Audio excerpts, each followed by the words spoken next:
Welcome, everybody, to our final episode of the Disruptor Discussions Masterclass Season 1. Woohoo. This is a really special episode, so I'm so glad that you guys are here. I started my business back in 2018 after really spending my whole career in sales. Oh, Jennifer Fry with Appreciated Asset. Why don't I start there? Good Lord, woman.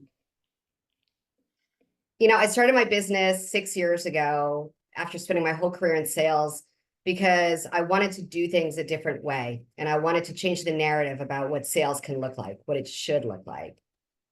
I wanted to change people's minds. We don't have to be that sleazeball, like, that guy in the used car parking lot. Like, that's what we all think of sales. And it doesn't have to be like that. So I really started this business because I wanted to do sales differently. And our mission is to create a ripple effect for all of our clients and helping them grow their business with our efforts. And it's been really such a joy to see it grow year after year. And I started this masterclass, Disruptor Discussions, back in the spring because I wanted to have a conversation with more people, and I wanted to introduce these incredible conversations that I've been having to more people. Over the years, and Jemmy goes years back, I will get to her in a minute. Over the years, I have met some of the most brilliant minds. Some are in sales and some are in all kinds of other industries. But what I've realized is that as much as, we are on a mission to help businesses grow, there are so many other solutions that can also, with their expertise, help businesses grow. And I personally know as an owner and as an entrepreneur that there are zero problems in a business that more revenue cannot solve.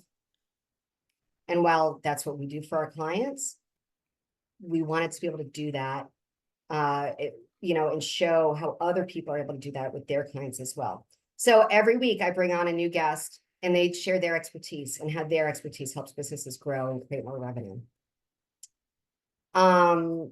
I will start by talking to you guys about what's new. I just got back from Denver. It feels so good to be able to breathe air because we have oxygen here in Charleston in the air. Who knew? I don't do so great at the altitude, but I was there for a conference for a women's entrepreneur networking group that I'm a part of called the Dames, which has been a phenomenal, transformational resource for my business and for me personally. And so we just got back from the third annual conference, which is called the Fun Friends. And you guys, my heart is so full, getting to go spend time with all of these incredible, energetic, positive, badass women who are just making all of these exciting things happen in their own businesses. It's phenomenal. Not once did I hear anyone talk about any excuse as to why they can't do something or why they shouldn't. No one talked about what's happening in the economy as to why that's affecting them.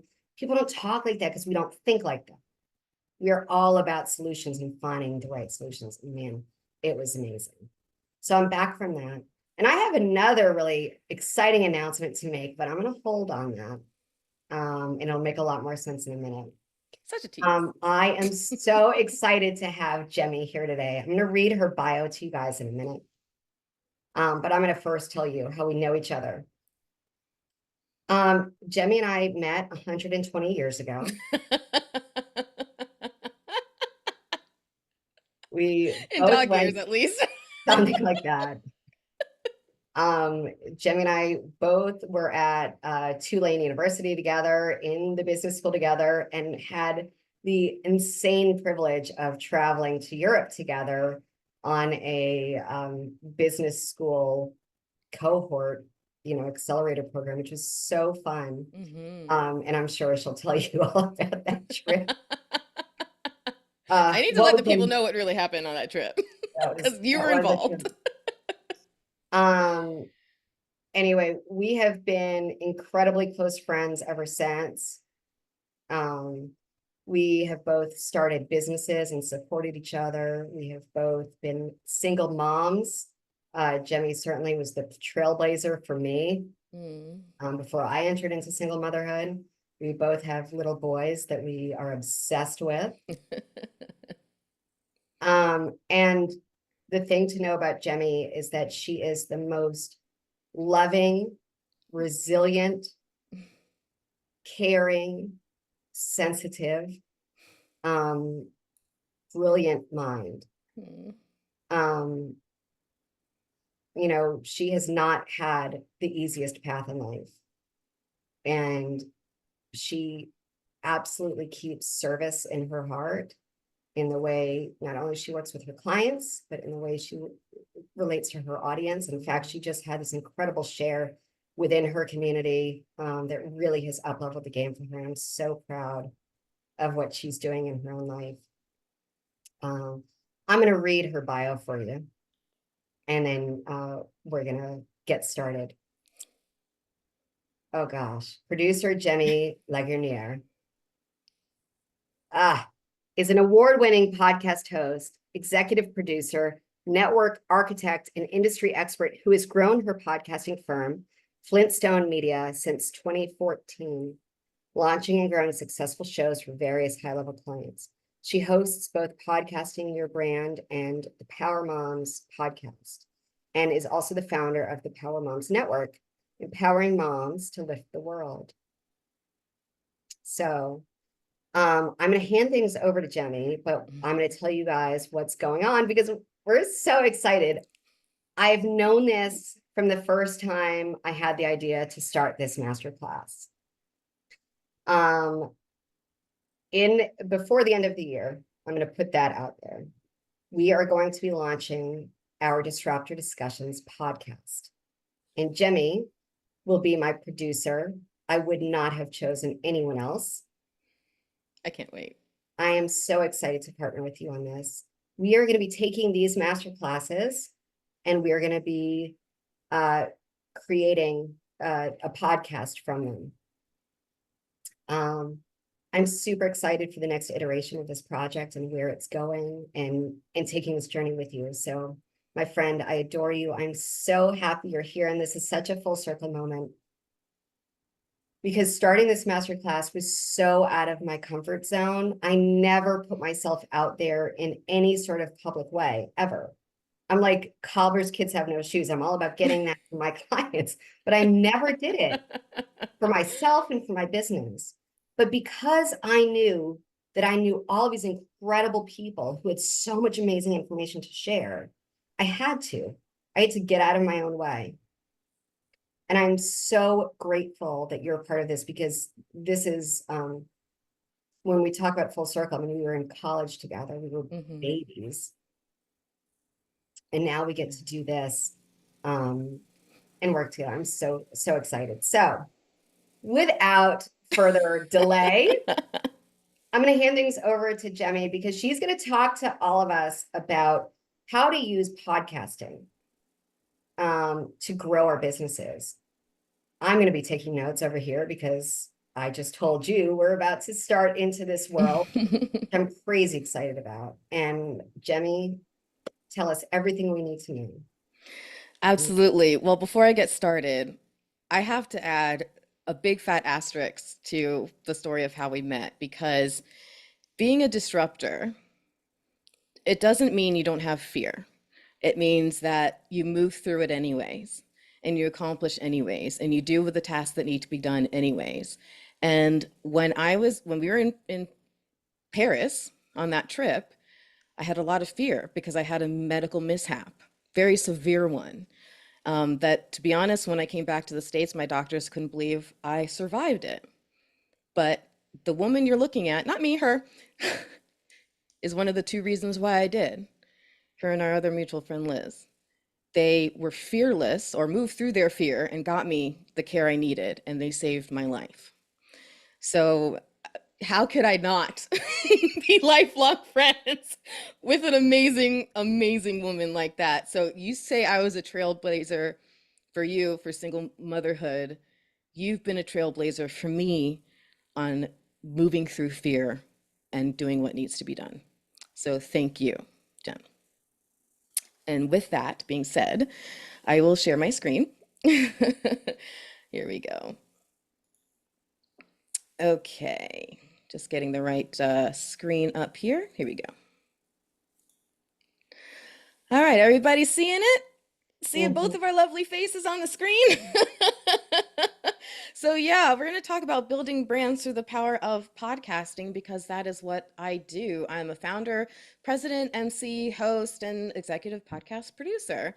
So what does that mean? That means that through the years, I have learned how to start with something very small, a $20 stick mic from the shelves of Best Buy, and move all the way on up to owning my own production company and traveling for speaking and being paid to podcast in the most unusual of places. You'll find out a little more on that a little bit later.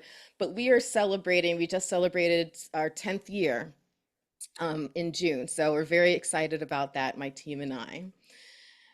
But these are just a few of my accomplishments, just to list it out. You can kind of, your eyes can scan real fast, but I just want to highlight the first three that yes, I am the owner of Flintstone Media since 2014, award-winning host and producer, and I am the founder of the Power Moms Network, which is my new second baby, in addition to my son. And why does podcasting work? Right? Why does it work in building your business? Well, there are a plethora of reasons. Here are just a few. First of all, it increases your brand's and business's digital footprint. Once you have a podcast out there, it is distributed to many different platforms, and you have guests on typically who then also share your stuff. They might post about it on their own social media, their own website. It just creates this domino effect where it grows upon itself. So it increases your business's digital footprint very easily. It also adds authority to your voice because you're the host. And so you are the one who's sitting there asking the tough questions, going into the minds of your listeners and asking what they are going to ask. You are the authority figure on your show. And which also then heads to the next one. It positions you as an industry leader. I have seen this time and time again happen through the power of podcasting because of the next one. It expands your network. So, especially if you have guests on, then every time that you meet someone new and they come on your show and you have this incredible conversation with them, it bonds you in some way, shape, or form. And you never know what kind of synergies that's going to lead to, or who they're going to say, "Oh my gosh, I know someone you need to meet." So it expands your network like crazy.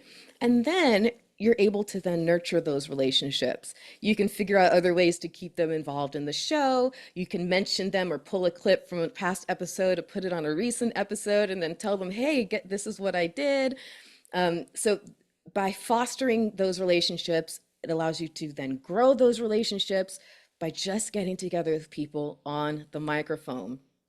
Also, and this is a huge, man, this is like the easiest way to just shortcut your way to success because you're inviting people on who are really smart or who are very knowledgeable in what you want to talk about. That's why you're having them on. And through those discussions, you're learning something too. So it's your own masterclass. Jen talked about this being a masterclass for her audience, but I'm sure it's also been a masterclass for you Mhm. as well. And so that's what happens. I have learned so much in terms of sales and marketing and promotions and just all the things from the people who I had the pleasure of interviewing. And my shows have been kind of all over the place over the years. I've had quite a variety. So sometimes that's been just life heart stuff, and sometimes it's been business stuff. But every time it's a masterclass and it's free. This is my own show. It's just great. It's a cheat code. Also, it can increase your sales and monetization. We're going to get into that more later, I know, but it does increase your sales and monetization because another thing you can do with your own show is, well, whatever you want to do, which means even though you don't ever want to show that it's a big billboard for your business, that you don't want that, you don't want an infomercial to make your infomercial for your business. But what you are doing when you kind of just sprinkle in a little bit that this is what you do for a living, this is how you can help, or, oh, I had a client once who dot, dot, dot. When you do that, or even put in a promo ad for your company at the end of, as a mid-roll or whatever you want to do, that increases your sales. that's ways to lead to monetization of directly through your business. It just immediately builds on itself. It's again another cheat code. And here's one of the most beautiful things. It creates opportunities that you can't even fathom.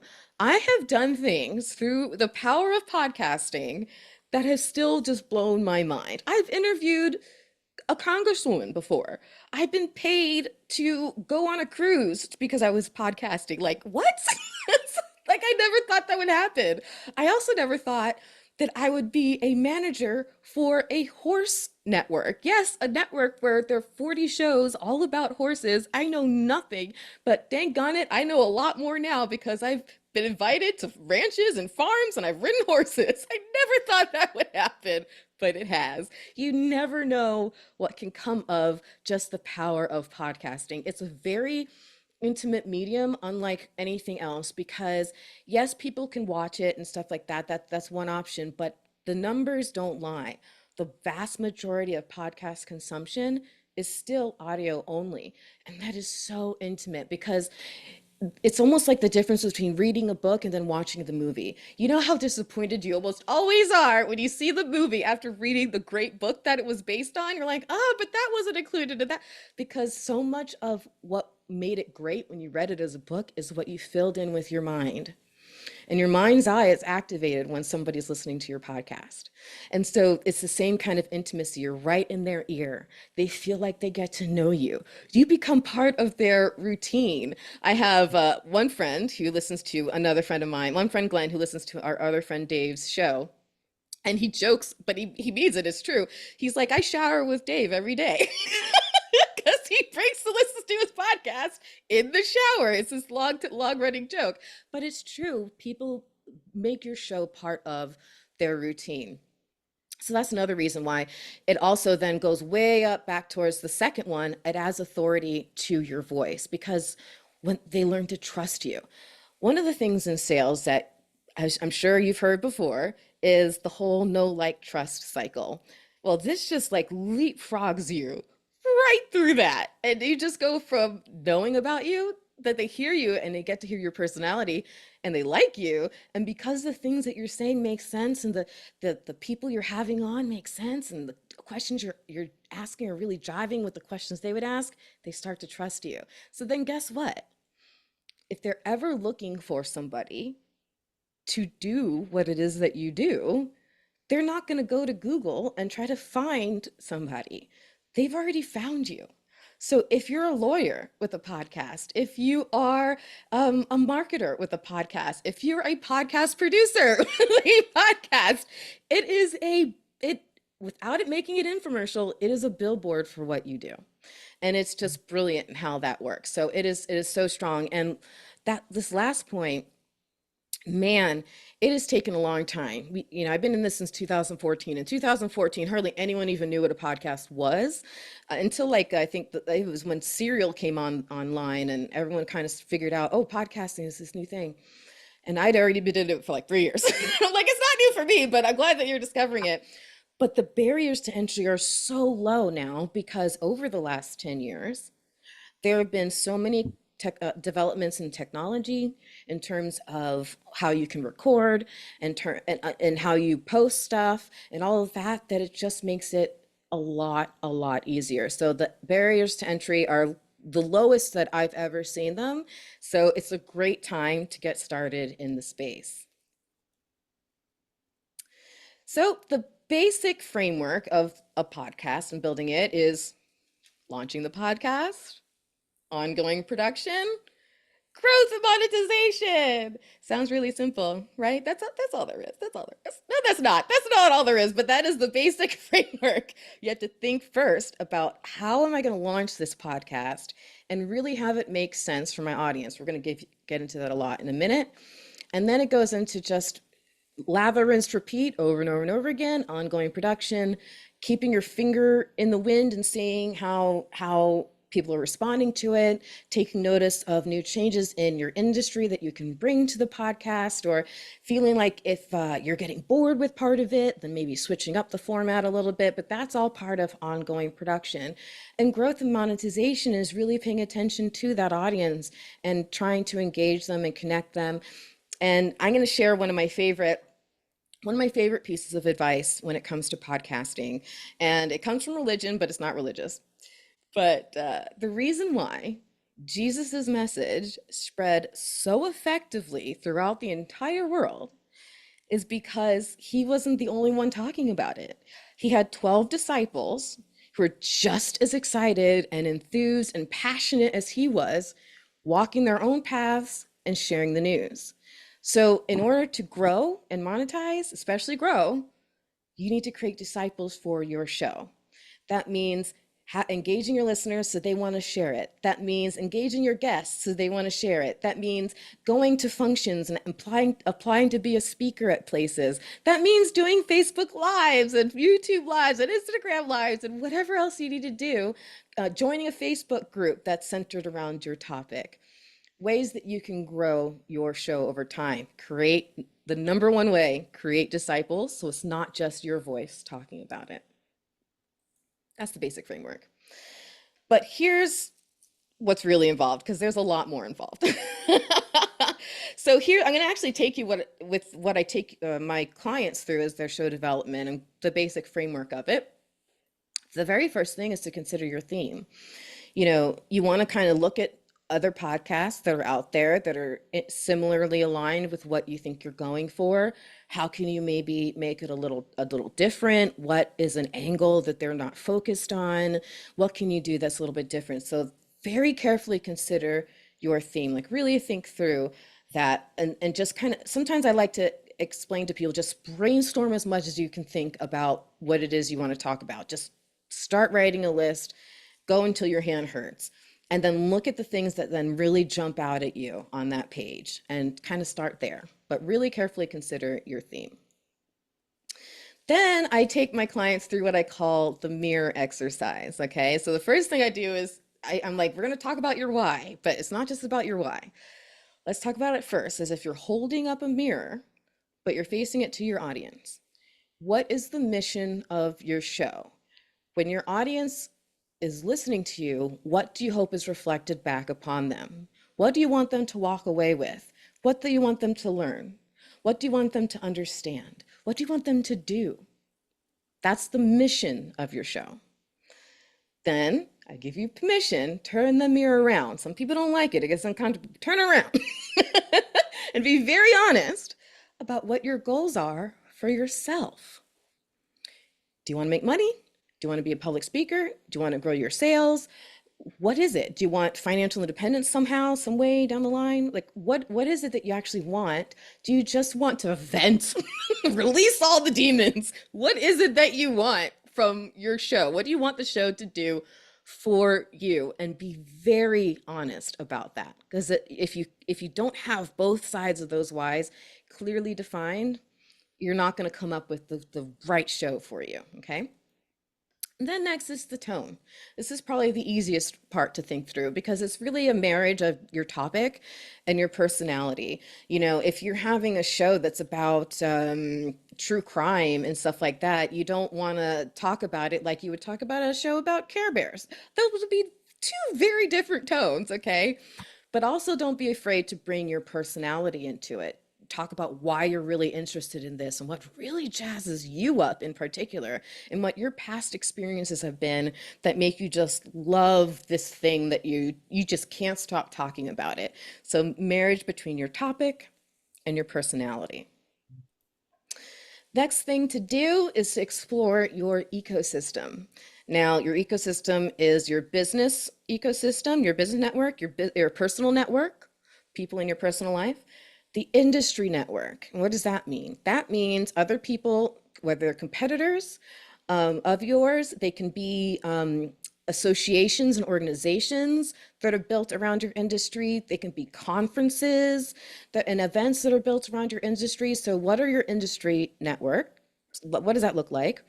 Then it's also your local network. And that could be anything from, and they don't have to be directly related to the topic. It can be something like your favorite store that you frequent. Like for me, it would be my favorite comic book shop. I'm a comic book collector. So that would be part of my personal network, local network. Is it a favorite place you like to eat or drink, or something, a festival that you love to go to, and maybe there's a way that you can figure out how to work with them.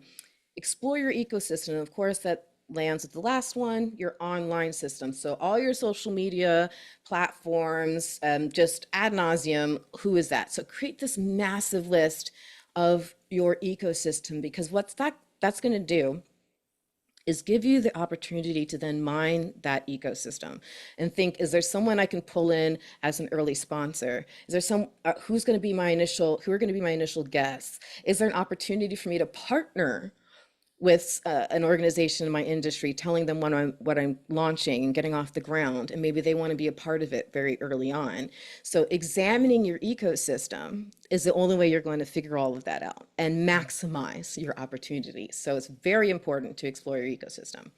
Next, consider your plate and resources, because you can have a massive vision, but if you're not realistic about everything else you have on your plate, especially if you're a business owner, especially if you're a single mother, then you're going to stumble, right? We don't want you to stumble. We certainly don't want you to fall. And we definitely don't want you to what we call pod fade, which is when you eventually just stop podcasting, it becomes overwhelming.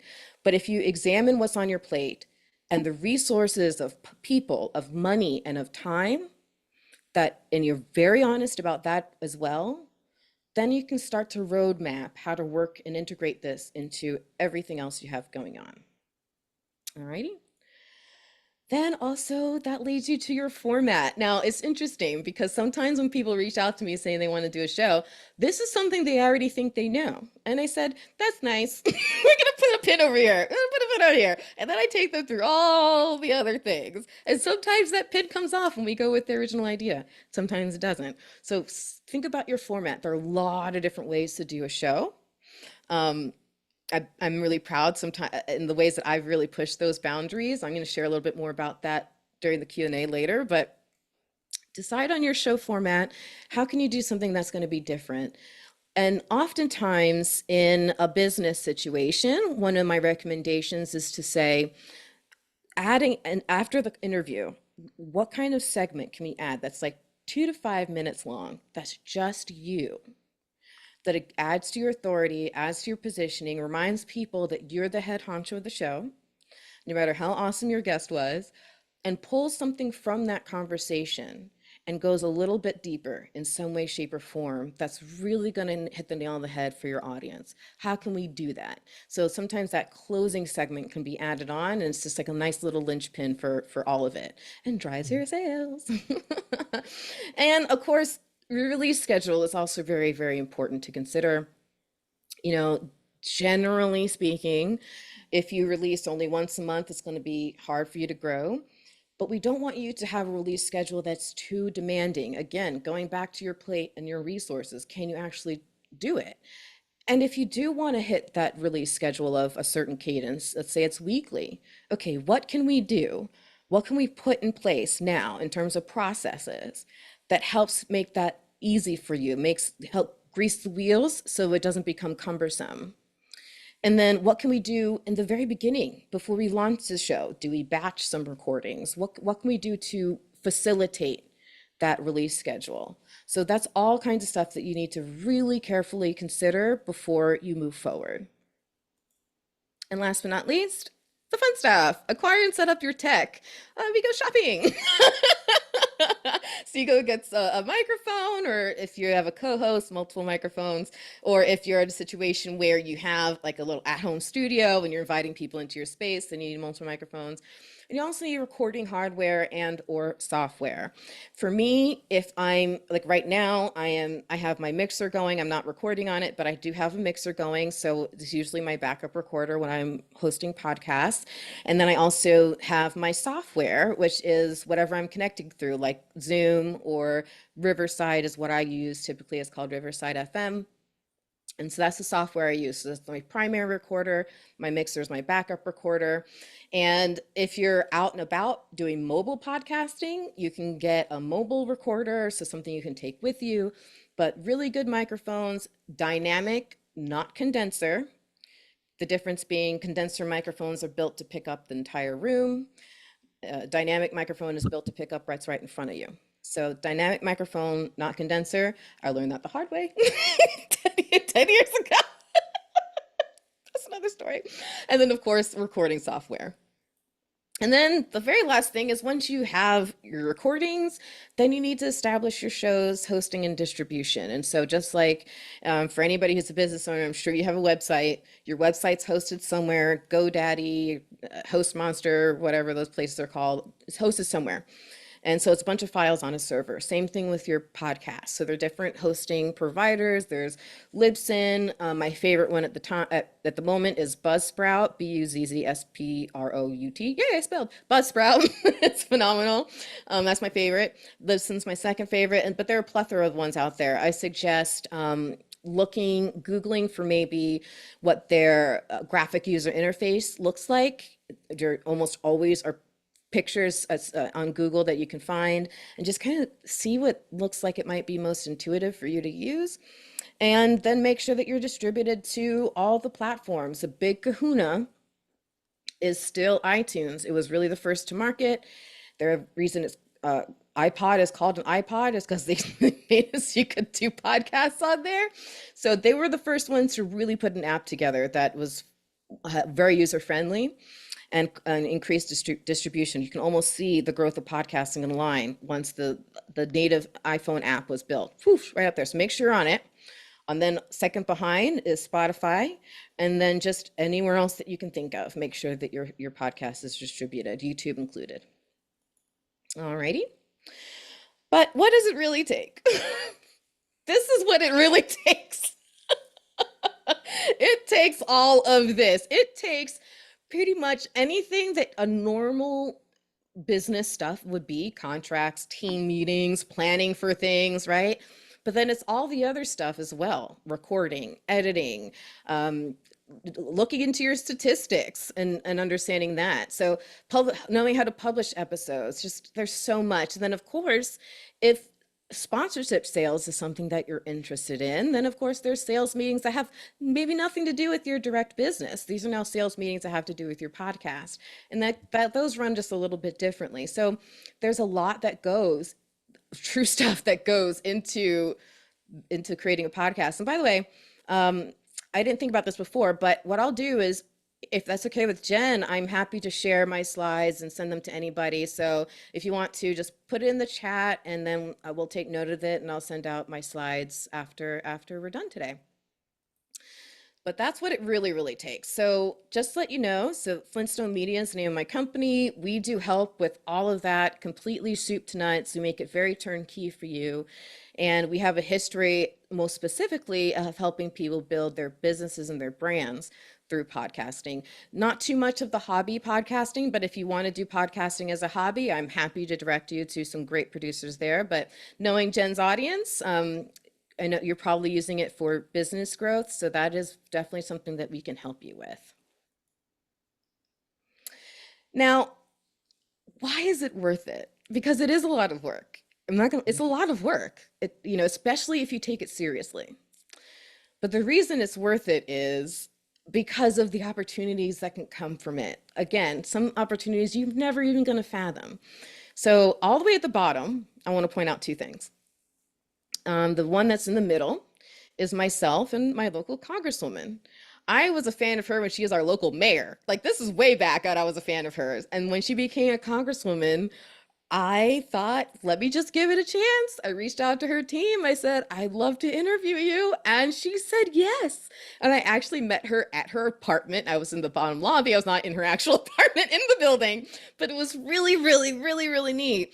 And then I have since then, if you're familiar with Congressman Clyburn, who was big during the civil rights movement. I did not interview him, but a client of mine did, and I was the facilitator of that recording, so I got to meet him in the beginning and check his sound. It was really cool. And then the other thing at the bottom that I want to point out where you see me standing in front of a group of people there, I was asked to help participate in a webinar about podcasting, or not a webinar, a networking event about podcasting, a workshop at the Connecticut School of Broadcasting. They have two campuses here in Florida where I am, and they were trying to add podcasting into their curriculum and gin up some interest. So I was asked to come in and I got to speak to them for an hour. And then I ended up being the person who created that curriculum. So I created the podcasting curriculum for the Connecticut School of Broadcasting. You never know what's going to come of it. And it's just phenomenal. And then there's these things. Look at these. So again, I want to direct your eyes to the bottom of the screen, because the very, very bottom, so that is a magazine put out by my old high school. And actually, I went there from first grade all the way through 12th grade.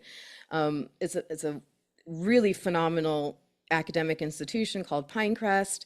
And they did a whole write-up about me as their alumni and alumnus, and it was so special. There was something that felt very full circle about it. Again, never imagined I'd get a call like that. And the last picture there of me walking, I call it my pimp walk because I had a my knee was hurting and I had a cane. But I am walking on the beach in the Bahamas to a tiki hut gazebo thing that is a bar, and I am being paid in that photo because I had a show at the time called Finding Florida. It was a travel adventure show. We worked with travel bureaus, small business associations, wherever we were going. And in this one, we got asked to be part of a cruise and just record the whole entire cruise and make an episode out of it. I said, yes, please. I can do that. So that is one of my most favorite photos to share because it has nothing to do with my business, but man, was it fun. You never ever know what's going to come of it. And also, that was also relationship building. I met people on that cruise that have become clients.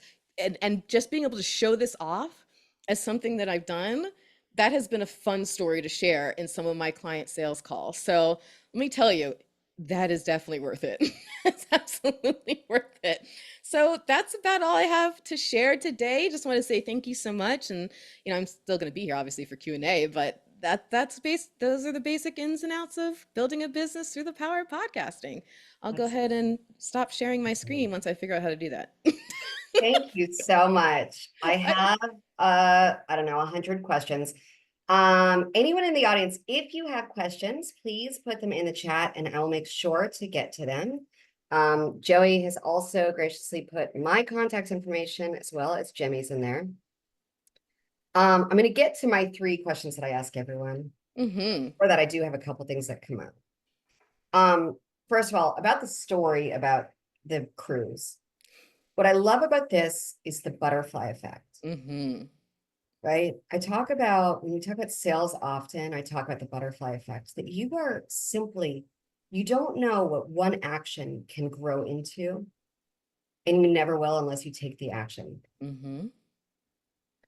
I've been super intentional lately in my business about making sure that all of our actions are inspired action. And I love the way that story came about because you were doing something with the right intention to begin with. And because of that, and because you kept doing it, you weren't doing it for that outcome. That's just something organically that came towards you that you received.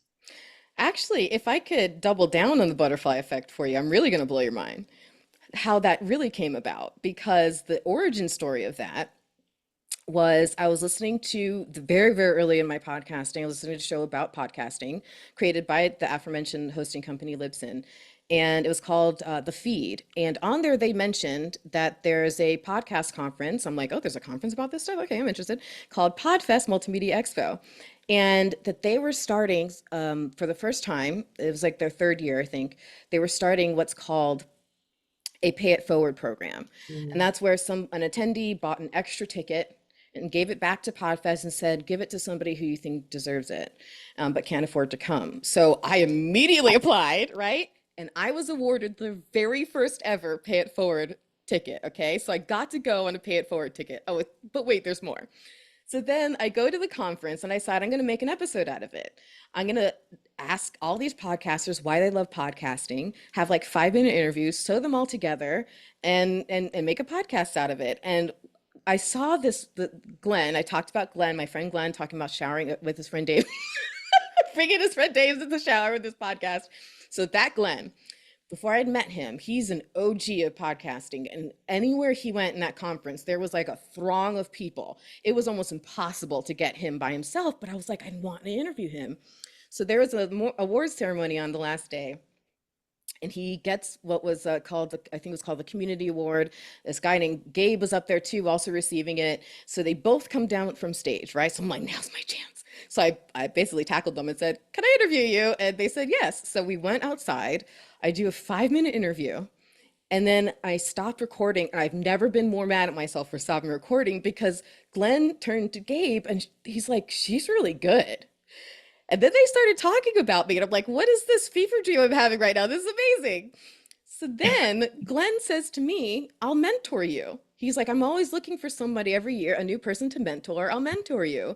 Amazing. Glenn mentored me. Then he's the owner of the Horse Radio Network. He hired me to be their production manager, right?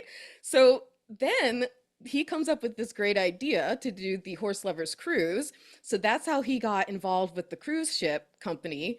At the same time, he pitches an idea to me to co-host a show with me called Finding Florida for my Florida podcast network. So he and I are doing that show while he's doing the Horse Radio Network. He combined his brain cells. It's like, hey, why don't we do a cruise episode for Finding Florida? So that's how that happened. And the clincher is Gabe, the one I interviewed with Glenn.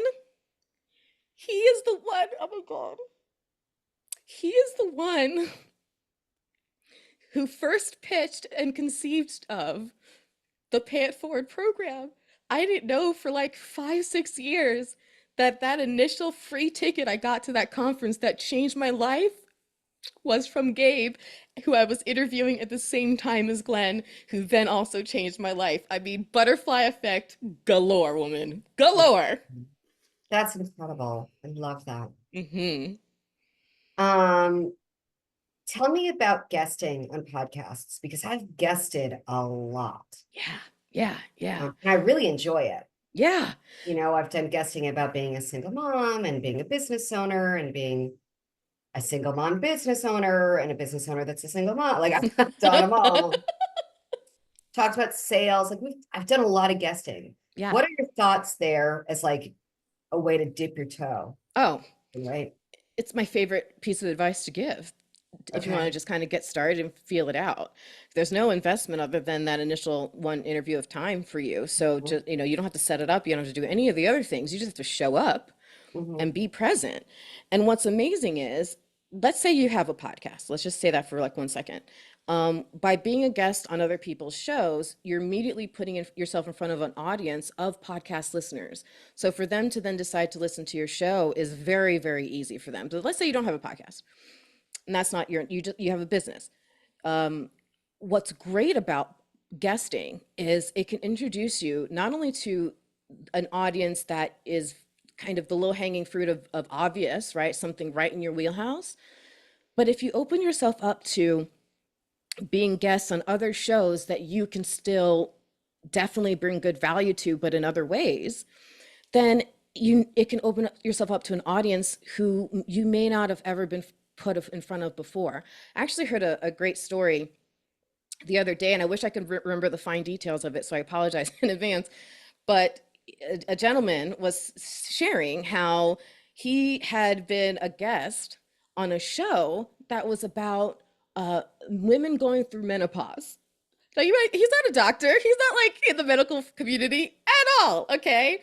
But what he does is he talks about finance. And what he was trying to talk about on his show, so what they invited him to talk about were how when you're going through a life transition, the things you need to make sure you take care of, the things you need to make sure you don't lose sight of, and all these kinds of things. So the host geared all these questions for his particular audience, and they ate it up. The host was like, oh my gosh, I've been looking for someone to talk about this. And it doesn't matter that you're a man, you're not talking about menopause, but you're talking about something that goes to the heart of that life stage and that life phase. A lot of times the women in her audience, maybe were now widows. So there's a lot of reasons why they needed financial advice on that transition period. And he was so perfect. And he would have never gotten in front of an audience of women talking about menopause, Right. but it worked. It worked. So Right. guesting on shows can be a great shortcut. Awesome. Okay. I'm gonna sound a little cynical here, All so bear right. with me because I'm gonna get vulnerable with you and tell you one of my concerns about starting my own podcast Yeah. was everyone has a podcast, Mm. right? It doesn't really seem that exclusive anymore or Mm-hmm. that much of a, I don't want to say an accomplishment. As Um, special. yeah, it's just, it's not super unique. Like, Mm-hmm. I think my dog might have one. I haven't asked him recently. I'm sure he's got more followers than I do, that's for sure.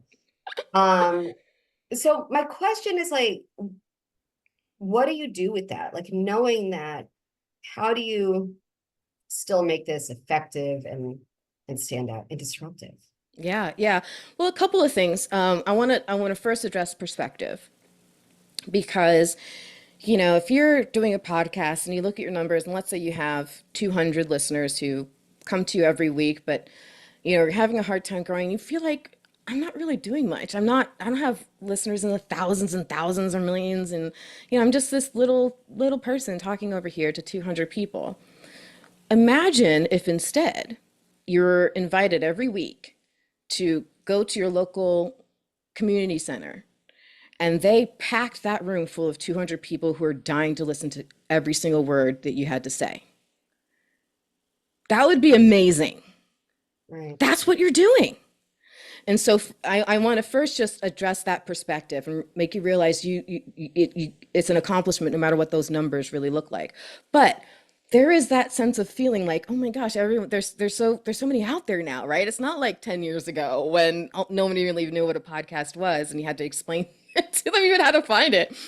Now You there's explained so it to me. I yeah, remember this. that's right. That's right. Now, like I said before, the barriers to entry are so low, so of course there are going to be people pouring in. But here's the thing. You have to figure out number one, how to make yourself stand out and different. You have to, number two, make sure that you can sustain it, which goes to really being honest about what's on your plate, what your resources are, and what your goals are, right? Number three, you have to keep your mission the forefront of it. Keep your mission in mind. And then number four, think how you can do all of those first three things very uniquely. What can you do that's different? So when I was first thinking about starting the Power Moms Network, and I wanted, Power Moms podcast, and I was thinking, there's so many mom podcasts out there. Like, I don't know if I'm going to really be able to stand out or make an impact or, all these things. And it just dawned on me one day. I'm like, none of those other podcasts have me. I'm the deciding factor on whether or not this thing is a hit. I'm the one who's bringing my own unique experience, my own unique conversations, my own unique perspectives, my own unique personality and charm, right? Right. There's no one else who can do that. And then I was thinking, okay, now if I don't want to just do a podcast, because I have a whole mission surrounding it, what else can I do that brings people in so that it's not just the podcast, it's now an entire experience. Right. So it's an experience for my guests. I want it to be an experience for my listeners. I want it to really be a community building thing. So in terms of business, then it's all about who can you bring in and what kind of questions you can ask. Asking questions that are not the normal questions that somebody gets asked, or you feel like that one person has been asked ad nauseum. I Right. think as a quick example, so Horse Radio Network, they do this thing every year called Holiday Radiothon. It used to be, now I think they lowered it to 6 hours, but it used to be 12 straight hours of broadcasting. I would drive to Ocala and produce it live. It was a bear. We have like, I think up to 600 live calls during those 12. It was crazy. It's the craziest thing we ever did. So much fun though. But what was awesome was the guests that we would get on. We would get on people like horse trainers, horse riders, people who in the community of the equestrian community were big names, or people who rarely ever came to the microphone, right? Including Priscilla Presley. Why Priscilla Presley? Why did she say yes? She said yes because she knew she wasn't going to be talking about Elvis. Like she knew she was Right. going to be talking about her horses, and people were going to love hearing about her horses and this aspect of her life that they'd never heard of before. So how can you bring something unique to the table and then again, the most important thing, sustaining it. Other Sure. people are going to pod fade, right? Don't let yourself do that and Yeah. keep meeting people, keep going. I can't wait. I'm so excited for this. I have about 5 minutes to get these questions in. Oh, I'm So so make sorry. sure that we do this. You're such a podcaster. We should have scheduled this for 2 hours, but I do want to make sure we do this.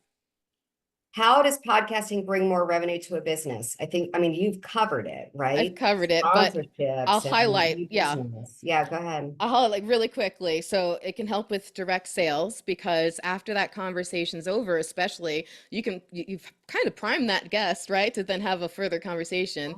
And then also you can even directly put produced ads for your own company in your show. Monetization through sponsorships, that's a whole kit and caboodle in and of itself. So I'll just leave that pin there. Partnerships and synergies. Sometimes that conversation after the microphones are off isn't about a direct sale. It's about a new idea, a great synergy, an event that they were doing. They're like, oh my gosh, you're the speaker I've been looking for. Can you please come speak? That leads to sales. And then that actually leads to my fourth one, paid speaking gigs. Yeah. So there you go. There are a bunch of ways.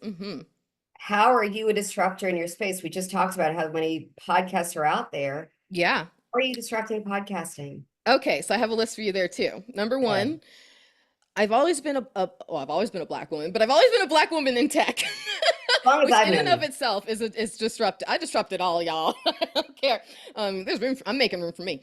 And I'd also say because it was 10 years ago when I started this company, my friend Jeremy said to me, "You'll never forget it," because I had a fork in the road. I could either keep working for him and learning website design development even further, or I could kind of do something else. And he said, I never see you light up like when you talk about podcasting.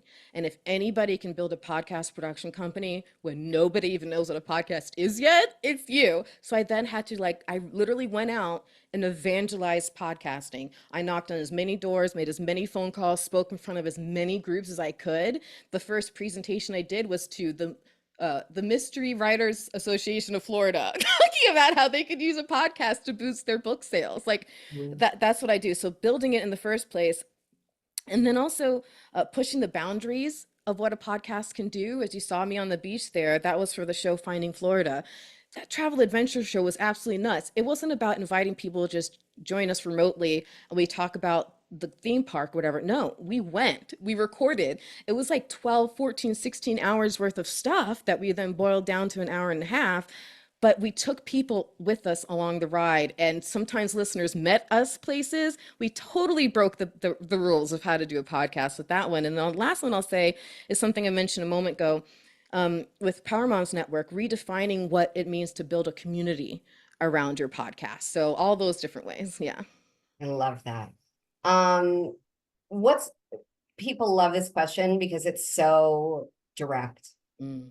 So this is my favorite one. It's the last one I'm asking for our first season, which is Yeah. really special. What's the number one thing we can all do today with this information to drive more revenue to our businesses? What can we do around this? Yes, absolutely. Number one. Well, the easiest one is to just listen to podcasts if you're not familiar with it. But if you are familiar with podcasting, then I would say look into being a guest. Do what you've done. Okay, Mhm. get your feet wet that way. Get your voice out there that way, where there is no other effort required for you. And I think the easiest way to do that, the best way to do that, there's a company called Podmatch, and Mhm. it's kind of like a dating site, but for Yeah. podcast hosts and guests, right? And so you can go on there, you can fill out your profile, you can apply to be a speaker to places, and then you can just jump on the microphone. That is the easiest way to do it. Be a guest. Remember though, very, very key, two things. Don't go in ready to sell your company, ready to sell your services, ready to sell your products. Go in knowing instead what is important for that host's audience to learn.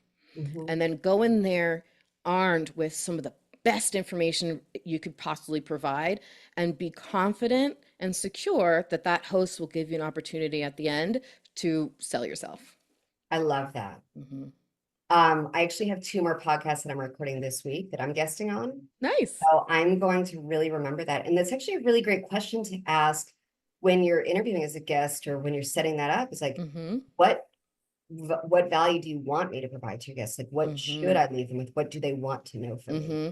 Sometimes I So like to phrase it as, what would make this a successful podcast episode for you? yeah, I love that. I love Hmm. that. Hmm. Because Well, then they you feel guys, really served.